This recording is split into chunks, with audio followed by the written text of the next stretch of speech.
Hello, magandang gabi walking listeners. Welcome back sa ating 39th episode dito sa I Walk You Listen.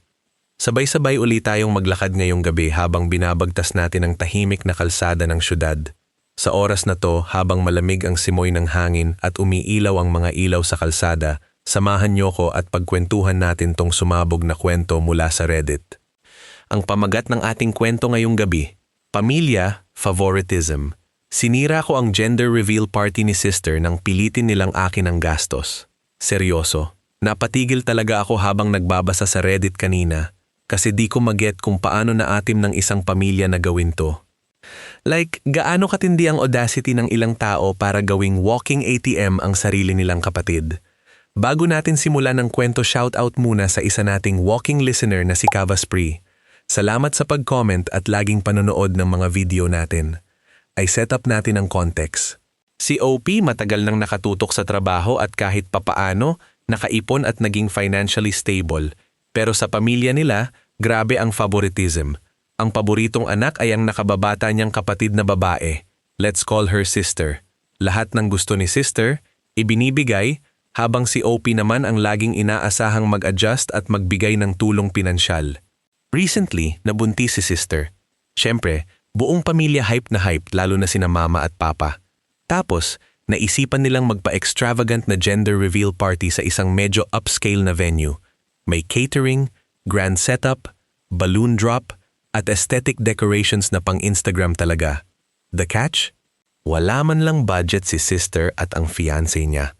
At dito na nga pumasok ang pinaka-red flag na eksena. Nalaman na lang ni OP na ang parents nila ang nag-commit sa venue at suppliers. Pero ang ginamit nilang contact person at billing details, name at credit card info pala ni OP. Low-key nilang inassume na sagot ni OP ang buong party worth almost 100,000 pesos without even asking for his consent. Nalaman lang to ni OP noong tumawag ang event coordinator para mag-confirm ng final payment. Imagine the shock nung ma-realize niyang gagamitin ang pera niya nang walang paalam.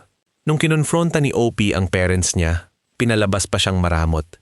Sinabihan pa siya na, minsan lang magkakaanak ang kapatid mo. Tumulong ka naman. Drama at guilt-tripping malala.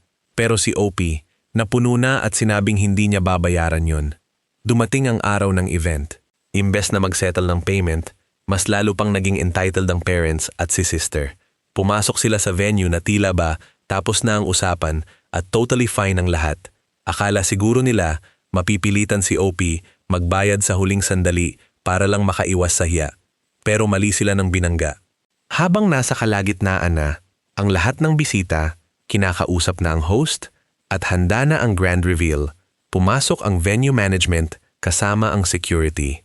Dahil walang dumating na payment, at formal na kinansela ni OP, ang billing authority, gamit ang card niya hours before the event. Pinalabas ng management ang buong pamilya at ang mga bisita. Putol ang sounds, inoff ang lights, at napilitan silang mag-pack up sa harap ng napakaraming tao. Napahiya ng sagad si sister at ang fiancé niya.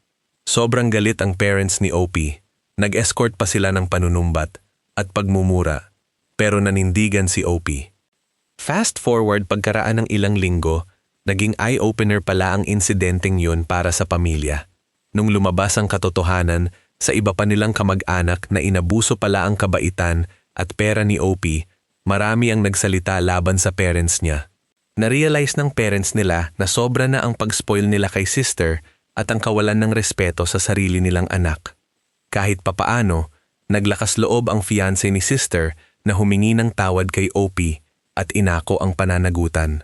Unti-unting nagkaayos ang magkakapatid nang magsimulang mag-matured at magtrabaho ng maayos si sister para sa sarili nilang pamilya. Justice was served at natuto ang pamilya na maglagay ng malinaw na boundaries. Grabe no? Minsan talaga, kailangan mo munang maglayo o magsalita para matuto ang mga tao sa paligid mo na respetuhin ang kapwa. Kayo, anong sa inyo sa ginawa ni OP? Hakbang ba yun ang tamang pagtutuwid o medyo sobra para sa inyo? I-comment nyo ang inyong saloobin sa ibaba. Maraming salamat sa pagsama sa akin sa ating night walk ngayong gabi, walking listeners. Mag-ingat kayo sa pag-uwi at magkita-kita ulit tayo sa susunod na episode ng I Walk You Listen. Good night!